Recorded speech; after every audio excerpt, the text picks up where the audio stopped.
students, ഇന്ന് നമ്മൾ discuss ചെയ്യാൻ പോകുന്നത് എക്സസൈസ് നമ്പർ 3.2 സെക്കൻഡ് ക്വസ്റ്റ്യൻ ആണ് ഡിസ്കസ് ചെയ്യാൻ പോകുന്നത്. ക്വസ്റ്റ്യൻ ഇതാണ്: sin x equal to 3/5. X lies in second quadrant. Find the other 5 trigonometric ratios. Means cos x, tan, cot, sec, cosec. Find out right. ഇവിടെ sin x equal to 3/5. So question is the second question ആണ് next ഉള്ള second question.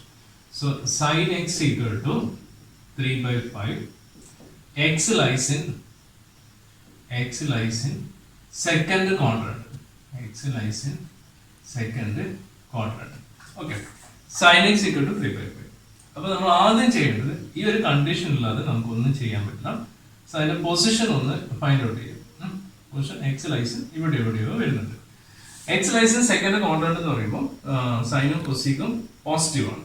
Okay, അപ്പൊ sine x കിട്ടുവാണെങ്കിൽ നമുക്ക് പെട്ടെന്ന് ചെയ്യാൻ പറ്റുന്നത് cosec x equal to 1/sin x ആണ്. ഓക്കെ, സോ 1/3/5 ഈക്വൽ ടു 5 ന്യൂമറേറ്ററിലോട്ട് ചെല്ലും. സോ 5/3. രണ്ട് പോസിറ്റീവ് ആണ്, കിട്ടിയത് ശരിയാണ്. ഇപ്പൊ സൈനും കോസീക്കും കിട്ടിക്കഴിഞ്ഞു. ഇനി നമുക്ക് സൈൻ ഉപയോഗിച്ച് നമുക്ക് എന്ത് ചെയ്യാൻ പറ്റും? സൈൻ ഉപയോഗിച്ച് ഒരു റിലേഷൻ ഉണ്ട്. Sine square x plus cos square x equal to 1 ആണ്. സോ സൈൻ സ്ക്വയർ നമുക്കറിയാം. So cos square x equal to 1 minus sine square x എന്ന് പറയാം. അപ്പൊ കോസ് സ്ക്വയർ എക്സ് എന്ന് നമുക്ക് എങ്ങനെ എഴുതാം? കോസ് എക്സ് ഹോൾ സ്ക്വയർ എന്ന് എഴുതാം. Okay, 1 minus sine x whole square എന്ന് എഴുതാം. സോ 1 മൈനസ് സൈൻ എക്സിന്റെ വാല്യൂ അറിയാം 3/5. Sine x equal to 3/5 whole square. So 1 minus 9/25. 3 square by 25. So 25 minus 9/25 എന്ന് എഴുതും. So 16/25 എന്ന് എഴുതും. Therefore cos x equal to plus or minus square root of 16/25 എന്ന് എഴുതും. That equal to plus or minus 4/5 എന്ന് എഴുതും. ഇവിടെ cos x ആണ്. അപ്പൊ സെക്കൻഡ് ക്വാഡ്രന്റിൽ cos x ന്റെ സൈൻ മൈനസ് ആണ്. അപ്പൊ ഏതെങ്കിലും ഒന്ന് ആക്സെപ്റ്റ് ചെയ്യാനുള്ളത് മൈനസ് ആണ്, മൈനസ് 4/5 എന്ന് എഴുതാം. അപ്പൊ അത് നമുക്ക് കിട്ടി. കോസ് കിട്ടിക്കഴിഞ്ഞാൽ നമുക്ക് ഡയറക്റ്റ് ചെയ്യാൻ പറ്റുന്നത് sec x equal to 1/cos x ആണ്. സോ ദാറ്റ് ഈക്വൽ ടു 1/-4/5 എന്ന് എഴുതും. അപ്പോൾ 5 ന്യൂമറേറ്ററിലോട്ട് ചെയ്യും. 5/4 മൈനസ് ആയി നമുക്ക് എവിടെ വേണമെങ്കിൽ എഴുതാം, ഒന്നും പ്രശ്നമല്ല. അപ്പോൾ അത് കിട്ടിക്കഴിഞ്ഞു. ഇനി നമുക്ക് കണ്ടുപിടിക്കാനുള്ള ടാനും കോട്ടും ആണ് കണ്ടുപിടിക്കുന്നത്. അപ്പോൾ സൈനും കോസും അറിയാം. അപ്പോൾ സൈൻ എക്സ് ഈക്വൽ ടു ഇത് ഗിവൺ ആണ് 3/5.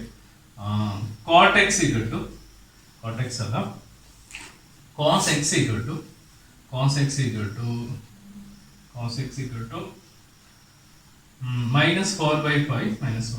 Therefore we can easily find out the value of tan x equal to sin x by cos x. That equal to 3/5 divided by minus 4/5. So that equal to 3/5 into division product ആക്കി മാറ്റുമ്പോൾ 5/-4 വരും. ഈ 5 numerator വരും, 4 താഴോട്ട് വരും. So ഇത് cancel ചെയ്ത് കഴിഞ്ഞാൽ 3/-4 വരും. അപ്പോൾ മൈനസ് പ്രശ്നമല്ല, നിങ്ങൾക്ക് എവിടെ വേണമെങ്കിലും എഴുതാൻ വേണ്ടി പറ്റുന്നതാണ് മൈനസ് ക്വാണ്ടിറ്റി എന്ന് പറയുന്നത്.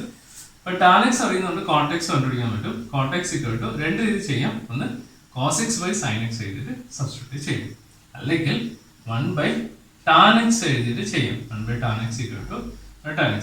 So 1 divided by tan x എന്ന് പറയുമ്പോൾ 3/-4. So that equal to എന്ത് എഴുതാം? -4 ന്യൂമറേറ്റർ വരും, -4/3 വരും. So cot x equal to -4/3. അപ്പോൾ നമുക്ക് എല്ലാ വാല്യൂയും കിട്ടിക്കഴിഞ്ഞാൽ അതിൻ്റെ എക്സാമിന് ഇങ്ങനെ കൺക്ലൂഡ് ചെയ്യണം. Sine x equal to cos, tan, cot, sec, cosec. ആ രീതിയിൽ ഒരു കൺക്ലൂഷൻ ചെയ്താൽ മാത്രമേ നമുക്കത് പെട്ടെന്നായിട്ട് മാർക്ക് രൂപത്തിലോട്ട് നമുക്കത് കൺവേർഷൻ ചെയ്യാൻ പറ്റും.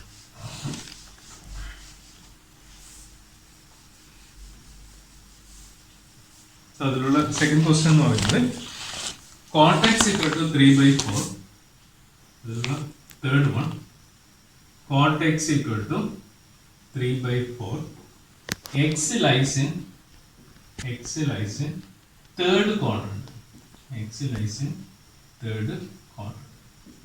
Third quadrant. അപ്പോൾ നമ്മൾ ആദ്യം x lies in third quadrant എന്ന് വരുമ്പോൾ എവിടെ വരും നോക്കാം. X lies in third quadrant എന്ന് വരുമ്പോൾ അതിന്റെ പിക്ചർ ഇവിടെ വന്നിട്ട് ഇവിടെ എവിടെയോ ഉണ്ടെന്ന് അർത്ഥം. ഓക്കെ, അപ്പൊ എന്റെ തേർഡ് ക്വാഡ്രന്റ് ടാനും കോട്ടും പോസിറ്റീവ് ആണ്. ഓക്കെ, അത് ക്ലിയർ ചെയ്യുക. അപ്പൊ ഇവിടെ കോട്ടക്സ് വന്നിട്ടുണ്ട്. കോട്ടക്സ് എന്ന് കഴിഞ്ഞാൽ നമുക്ക് പെട്ടെന്ന് ചെയ്യാൻ പറ്റുന്നത് tan x equal to 1/cot x ആ റിലേഷൻ ഉണ്ട്. അപ്പൊ cot x അവിടെ സബ്സ്റ്റിറ്റ്യൂട്ട് ചെയ്യാം. 3/4 സബ്സ്റ്റിറ്റ്യൂട്ട് ചെയ്തു. അപ്പോൾ 4 ന്യൂമറേറ്റർ ജമ്പ് ചെയ്യും. അത് ഇതിന്റെ ഒരു ന്യൂമറിക്കൽ കാൽക്കുലേഷൻ മാത്രമേ ഉള്ളൂ. ആ രീതിയിൽ നമുക്ക് എടുക്കാൻ വേണ്ടിയിട്ടും. അപ്പൊ കോട്ടും ടാനും കിട്ടി. ഓക്കെ, അപ്പൊ തേർഡ് ക്വാഡ്രന്റ് ഇതിൽ പോസിറ്റീവ് ആണ്, ഇത് പോസിറ്റീവ് ചെയ്ത വർക്ക് കറക്റ്റ് ആണ്. ഇനി കോട്ടും ടാനും വെച്ചാണ് ബാക്കി കണ്ടുപിടിക്കുന്നത്. നമുക്കൊരു റിലേഷൻ അറിയാം. We have 1 + tan square x equal to sec square x ആണ്. ഓക്കെ, ഞാൻ തിരിച്ചെഴുതുന്നത് sec square x equal to 1 + tan square x ആണ്. 1 + tan square x. ഇതിനൊന്ന് മാറ്റി എഴുതാം. sec x whole square equal to 1 + tan x whole square എന്ന് എഴുതാം. Okay, ഈ square എന്ന് എഴുതി കഴിഞ്ഞാലും ഇങ്ങനെ എഴുതാനും അതിന്റെ മീനിങ് സെയിം ആണ്. ഇങ്ങനെ എഴുതാനും ഇതിന്റെ മീനിങ് സെയിം ആണ്.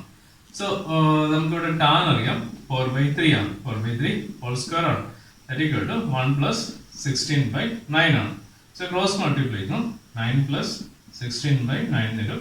That equal to 25/9 കിട്ടും. അതായത് sec square x ന്റെ വാല്യൂ ഇങ്ങനെ കിട്ടും. sec square x അല്ലെങ്കിൽ sec x whole square എടുത്താലും മതി. അപ്പോൾ sec x equal to ± square root of 25/9 തരും. So that equal to ± 5/3 തരും. In this third quadrant, the sign of sec x is always negative ആണ്. Negative ആണ്. അപ്പോൾ minus എടുക്കാം. -5/3 ഏതെങ്കിലും ഒന്നേ എടുത്തോളൂ. അപ്പോൾ ആ ക്വാഡ്രന്റ് നോക്കി എന്താണ് സെലക്ട് ചെയ്യുക. അപ്പോൾ sec x കിട്ടിക്കഴിഞ്ഞാൽ നമുക്ക് പെട്ടെന്ന് ചെയ്യാൻ പറ്റുന്നത് cos x equal to 1/sec x എന്ന് എഴുതാം. That equal to 1 divided by -5/3 എന്ന് വരും. സോ നമുക്ക് എന്ത് ചെയ്താം -3/5 എഴുതിയിട്ട് കൺക്ലൂഡ് ചെയ്യാം. അപ്പൊ അത് കിട്ടിക്കഴിഞ്ഞാൽ ഇനി നമ്മൾ ഈ റിലേഷൻ യൂസ് ചെയ്തത് കോട്ടിന്റെ റിലേഷൻ യൂസ് ചെയ്യാം. കോട്ടിന്റെ റിലേഷൻ എന്ന് പറയുന്നത് 1 + cot square x equal to cosec square x ആണ്. അപ്പോൾ cosec square x equal to 1 + cot square x എന്ന് എഴുതാം. So cosec x whole square equal to 1 + cot x whole square എഴുതാം. നേരത്തെ പറഞ്ഞു സ്ക്വയർ ആണെങ്കിൽ ഹോൾ സ്ക്വയർ ആണ് സെയിം ആണ്. സോ 1 + cot x ന്റെ വാല്യൂ ഗിവൺ ആണ് 3/5 whole square എന്ന് എഴുതാം. സോ ദാറ്റ് ഈക്വൽ ടു 1 + 9/16 വരും. സോ ക്രോസ് മൾട്ടിപ്ലൈ ചെയ്യാം. 16 + 9/16 വരും. അപ്പോൾ 25/16 വരും. ഇതിന്റെ value cosec x whole square ആണ്. Therefore cosec x equal to ± square root of 25/16. That equal to ± 5/4 എന്ന് വരും. 5/4. So it's also ഈ ക്വാഡ്രന്റ് വീണ്ടും കൺസിഡർ ചെയ്യാം. അഗൈൻ കൺസിഡർ സെയിം ക്വാഡ്രന്റ് തന്നെയാണ്. അവിടെ കൊസീക്കിന്റെ സൈൻ എന്ന് പറയുന്നത് നെഗറ്റീവ് ആണ്. സോ ക്ലിയർലി നമുക്ക് എന്ത് ചെയ്യാം, ഡിസൈഡ് ചെയ്യാം. So cosec x equal to -5/4 വരും. അപ്പോൾ cosec കിട്ടിക്കഴിഞ്ഞാൽ നമുക്ക് പെട്ടെന്ന് ചെയ്യാൻ പറ്റുന്ന വാല്യൂ ഏതാ? സോ sin x ആണ്. sin x equal to 1/cosec x ആണ്. 1/cosec x. That equal to 1 divided by -5/4 ആണ്. That equal to -4/5 വരും. അപ്പോൾ അത് നെഗറ്റീവ് തന്നെയാണ്. എന്നിട്ട് ലാസ്റ്റ് എല്ലാം കൂടിയിട്ട് ഒന്ന് കൺക്ലൂഡ് ചെയ്യും. അത് ഏറ്റവും വലിയ ഇമ്പോർട്ടൻറ്റ് കേസാണ് കൺക്ലൂഷൻ എന്ന് പറയുന്നത്.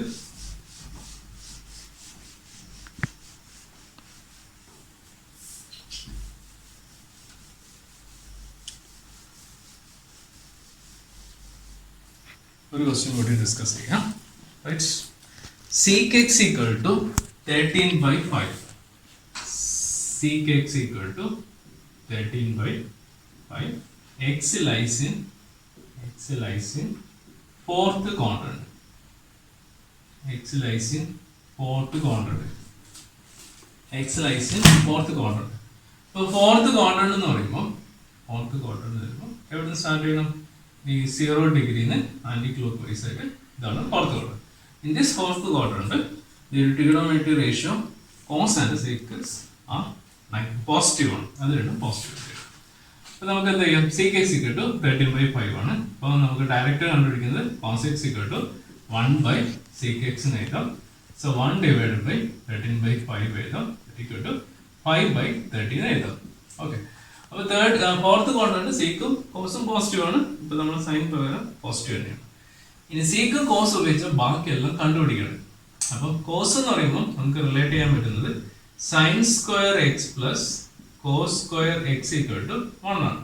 അപ്പോൾ sine square x equal to 1 minus cos square x എന്ന് എഴുതാം. അപ്പോൾ sine square x equal to 1 minus വേണമെങ്കിൽ ഇവിടെ നമുക്ക് ആ സ്റ്റെപ്പ് ഒഴിവാക്കാം, അതിന്റെ ഹോൾ സ്ക്വയർ ഇട്ടാലും മതി. സൈൻ എക്സ് നേരത്തെ എഴുതിയ whole square equal to 1 minus cos x whole square എന്ന് എഴുതാം. സോ കോസിന്റെ വാല്യൂ കിട്ടിയിട്ടുണ്ട് 1 minus 5/13 whole square that equal to 1 minus 25/169 വരും. സോ ക്രോസ് മൾട്ടിപ്ലൈ ചെയ്യുമ്പോൾ 169 മൈനസ് 25/169 വരും. ഇത് സബ്ട്രാക്ട് ചെയ്യുമ്പോൾ 144/169 വരും. So sine x whole square ആണ്. അപ്പോൾ sine x equal to plus or minus square root of 144/169 വരും. സോ പ്ലസ് ഓർ മൈനസ് 12/13 ആയിട്ട് കിട്ടും. അപ്പോൾ ഫോർത്ത് ക്വാഡ്രന്റിൽ സൈൻ എക്സ് നെഗറ്റീവ് ആണ്. അപ്പോൾ sine x equal to negative 12/13 എന്ന് എഴുതാം. അപ്പോൾ നമുക്ക് അവിടെ സൈൻ എക്സിന്റെ വാല്യൂ കിട്ടും. പെട്ടെന്ന് നമുക്ക് കൊസീക്കിലോട്ട് ജമ്പ് ചെയ്യാം. So cosec x equal to 1/sin x ആണ്. അപ്പോൾ ഞാൻ അവിടെ വാല്യൂ ചെയ്യുന്നത് 1 ഡിവൈഡഡ് ബൈ മൈനസ് 12/13 ആണ്. ദാറ്റ് ഈക്വൽ ടു മൈനസ് 13/12 എന്ന് കിട്ടും. അപ്പോൾ അതും കിട്ടി. അപ്പോൾ നമുക്ക് സീക്ക് കോസ്, പിന്നെ കിട്ടിയത് സൈനും കിട്ടി, കോസിയും കിട്ടി. ഇനി നമുക്ക് ടാനും കോട്ടാണ് വേണ്ടത്. ഇപ്പൊ ടാനും കോട്ട് കണ്ടുപിടിക്കാം. വളരെ സിമ്പിൾ ആണ്. സൈനും കോസും എഴുതി നോക്കാം. സൈൻ എക്സിന്റെ വാല്യൂ ഫൈൻഡ് ഔട്ട് ചെയ്തത് മൈനസ് 12/13 ആണ്. So cos x equal to 5/13 ആണ്. അപ്പോൾ ഇതിൽ നിന്ന് നമുക്ക് എന്ത് കണ്ടുപിടിക്കാം? ഇതിപ്പോൾ tan x equal to sine x by cos x equal to minus 12/13 divide by 5/13 എഴുതും. അത് നമ്മൾ ശരിക്കും എഴുതുവാണെങ്കിൽ 12/13 ഡിവിഷൻ പ്രോഡക്റ്റ് ആകുമ്പോൾ 13/5. സോ ഇതൊന്ന് ക്യാൻസൽ ചെയ്ത് പോയി മൈനസ് 12/5. ഇപ്പോൾ ടാൻ എക്സ് കിട്ടി. ഇനി കോട്ടെക്സ് എന്ന് പറയുമ്പോൾ നമുക്ക് cos x by sign x എടുക്കാം. അല്ലെങ്കിൽ നമുക്ക് എങ്ങനെ എടുക്കാം? Cortex equal to 1/tan x എന്ന് എടുക്കാം. That equal to 1 divide by minus 12/5 വരും. സോ മൈനസ് 5/12 കിട്ടും. അപ്പോൾ ഓർ എന്ന് പറഞ്ഞാൽ നമുക്ക് അത് ചെയ്ത് നോക്കിയാലോ. കോട്ടെക്സ് ഈക്വൽ ടു വെറുതെ എഴുതി നോക്കാം. Cot x equal to cos x by sign x ആണ്. Cos x by sign x ആണ്. സോ കോസ് എക്സിന്റെ വാല്യൂ 5/12 ആണ്, 5/13 ആണ്. സൈൻ എക്സിന്റെ വാല്യൂ മൈനസ് 12/13 ആണ്. സോ 5/13 ഇൻറ്റു അപ്പം ഡിവിഷൻ പ്രോഡക്റ്റ് ആകുമ്പോൾ 13 മേലോട്ട് വരും. 13/-12 വരും. ഇത് ക്യാൻസൽ ചെയ്ത് കഴിഞ്ഞാൽ മൈനസ് 5/12 തന്നെയാണ്. രണ്ടും സെയിം ആണ്. നമുക്ക് ഏത് വേണമെങ്കിലും മെത്തേഡ് യൂസ് ചെയ്തിട്ട് നിങ്ങൾക്ക് ഇത് ചെയ്യാൻ വേണ്ടി പറ്റും. അതാണ്. അപ്പോൾ ആ മെത്തേഡൊക്കെ അറിഞ്ഞു നോക്കുകയാണെങ്കിൽ നമുക്ക് കറസ്പോണ്ടിങ് ആയിട്ട് ഏത് സിറ്റുവേഷനും നിങ്ങൾക്ക് യൂസ് ചെയ്യാൻ വേണ്ടി പറ്റും എന്ന് മാത്രം പറഞ്ഞുകൊണ്ട് നമുക്ക് ഈ വീഡിയോ വൈൻഡ് അപ്പ് ചെയ്യാം. ഓക്കെ.